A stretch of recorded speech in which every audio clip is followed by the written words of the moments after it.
Algumas cidades não foram feitas para serem encontradas. Enquanto o mundo se organiza em ruas, nomes e coordenadas, existem lugares que parecem existir fora da lógica dos mapas. Hoje, você vai ouvir histórias de cidades que pessoas juram ter visitado, mas que simplesmente não aparecem em nenhum registro oficial. Respire fundo, porque o que você vai ouvir agora não é apenas sobre lugares, é sobre limites. Ao longo da história, viajantes relataram vilas que surgem do meio do nada.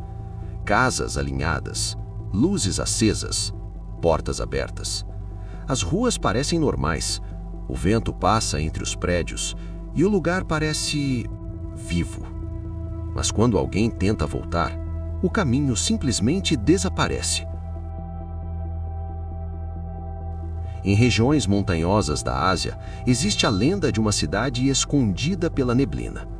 Moradores locais dizem que ela só aparece quando o clima muda de repente. Um vento frio, um silêncio estranho, e o mundo parece parar por alguns segundos. Alguns viajantes afirmam que entraram na cidade, comeram em pequenas casas, conversaram com pessoas que pareciam reais, mas ao amanhecer, acordaram sozinhos, no meio de uma estrada vazia, sem sinal de construções ao redor. Na América do Sul, há relatos de vilas antigas encontradas em trilhas remotas, sem placas, sem sinal de celular, sem qualquer registro em mapas modernos. Exploradores descrevem casas de madeira desgastada, janelas sem vidro, ruas de terra batida e sempre a mesma sensação, como se o lugar estivesse esperando por alguém. O mais intrigante não é o surgimento dessas cidades, é o que acontece depois. Pessoas marcam coordenadas, tiram fotos, gravam vídeos, mas quando tentam voltar, não encontram nada. Nem ruínas, nem trilhas, nem marcas no chão. Apenas natureza intacta, como se o lugar nunca tivesse existido. Cientistas explicam esses relatos com teorias de ilusões visuais, fadiga extrema e falhas na memória. O cérebro humano pode criar cenários inteiros em ambientes isolados. A mente pode preencher o vazio com imagens, sons e sensações. Mas existe algo que ainda não foi explicado. Por que pessoas de culturas diferentes, em países diferentes, descrevem cidades tão parecidas? Algumas culturas acreditam que essas cidades não são feitas de pedra, mas de tempo.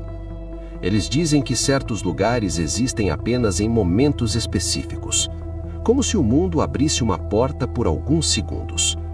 E se alguém entrar no instante errado, não sai da mesma forma que entrou. Talvez essas cidades não estejam escondidas na terra, talvez estejam escondidas entre segundos, entre um passo e outro. O mundo ainda guarda lugares que não querem ser encontrados, histórias que não querem ser registradas e cidades que só existem para quem cruza o limite. A pergunta é simples. Se você encontrasse uma cidade assim, sem nome, sem história, sem caminho de volta garantido, você teria coragem de entrar? Porque às vezes, o verdadeiro mistério não é onde você chega, é o que você deixa para trás. Além do mapa. Nem todo lugar foi feito para ser lembrado. Antes de ir, deixa eu te fazer uma última pergunta. Você gosta de descobrir lugares que o mundo nunca explicou? Histórias que não aparecem nos livros? E caminhos que não aparecem nos mapas? Então se inscreva agora no Além do Mapa, porque toda semana um novo mistério vai ser revelado, e alguns segredos só quem faz parte do canal consegue encontrar. Ative o sino, assim você não perde quando o próximo caminho surgir.